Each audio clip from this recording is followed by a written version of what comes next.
Okay. Oh, ayan, may porch siya. May porch siya na pwedeng extension at gawin pang rooms. I-enclose mo lang to. Pwede ng, maraming rooms ito. Yan. Wala lang wala siyang bubong. Pero ito meron bubong. O, diba? Ang luwang. Ay, ang luwang talaga. Oh my God, ito, pwede pang gawin to. Tapos may sariling pa-kitchen. Kitchen dito, kitchen doon. Dami. CR yan. CR ba to, be? Yes po.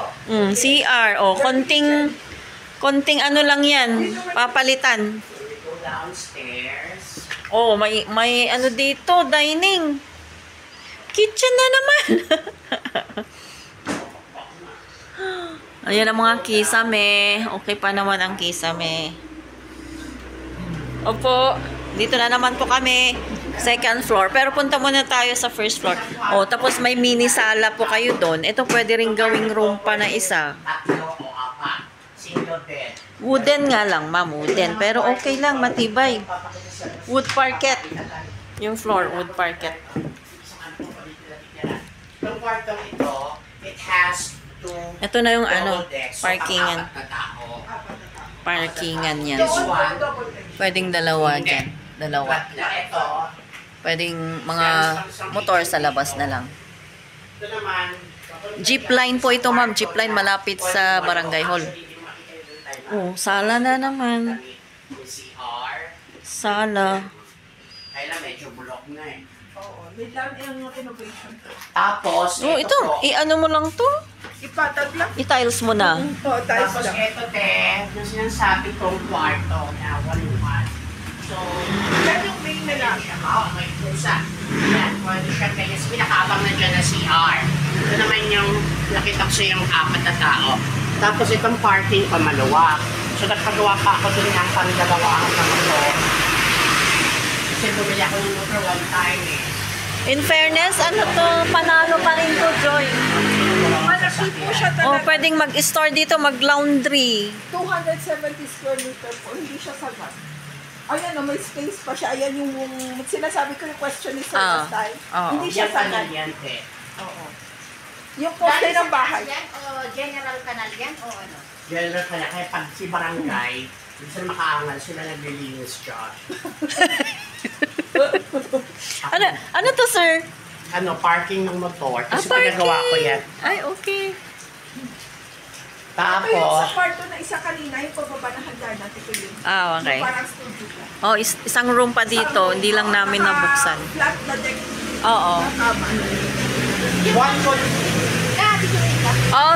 one good thing about the place, accessible siya sa malapit. Dito ka nabababa, diyan ka na rin sasakay, papunta doon, doon ka sasakay, papunta rin. Oo nga. Ibababa. Oo nga. Hotel 456 na po yata. Punto to punto. Sa taas. Yung meron sa may Burnham na sipahan. True, ayun na yung jeep dumaan. Yung tayo pa man din ang pusa is yung Mas asmas. masakit sa inyo. Tapos ito po, pwedeng i-tiles na lang Tiles to. lang. Tiles na lang yan. Tara, kita Sige, tayo. sis, i-video mo saan mo kayo. When? Oh, mayroon na namang dining sala. Ito, CR to. Tapos ano na naman to eh. May... Oh, kitchen na naman to. Tapos kwarto doon. Yun yung 8 persons. Maraming 8 person doon. 8 persons na tatlong double deck. Maraming po itong Tapos ito na naman, kwarto na naman po ito. 4. Mm-mm. Dalawang double deck. Oo. Banyo. Daming space po nito, sir. Panalo pa rin to. Well-maintained naman. 270 square meter. Naabutan Isang room pa yan. 1990 earthquake. Mm-mm. Matipid. Oh, meron pa pong isang room dito pero hindi na natin bubuksan. Ano to? Tapos ito. Yan. Ay, cute din naman. Oh, isang room po dito. Tapos balcony na dyan. Tapos ito, another room na pwedeng gawing studio. Pinakamasters. Oh, may sariling CR yan. Ayusin lang yung cabinet dito. Okay na. Yeah. Madami. Okay na to. Pintura lang talaga. Oo, pintura. Pintura at saka konting repair. Oo. Tiles. Nasaan sila? Baba na naman. Nabuwa pala naman. Sila yung O, di ba, sis? Wala sa ating face.